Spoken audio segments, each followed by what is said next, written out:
aussi à saluer. Il a été détenu, il était condamné à mort et nous étions très inquiets.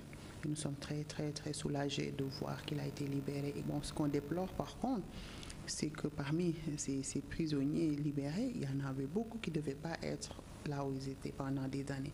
Des gens arbitrairement arrêtés pendant des années. Je voudrais dire toute notre joie pour la libération de Saliou Niang. Depuis plusieurs années, nous nous sommes pour que cette personne-là, parce que la plupart d'entre eux ont été jugés et condamnés à mort pour des motifs politiques.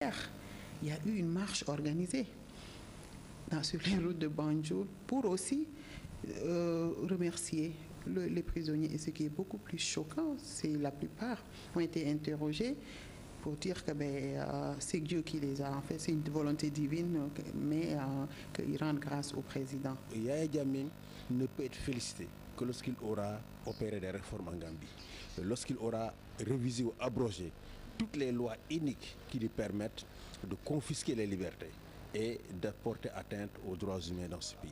C'est clair que Yaya Jammeh a agi sous la pression internationale. Il est de plus en plus isolé au niveau de la CEDEAO, au niveau de l'Afrique, au niveau du monde.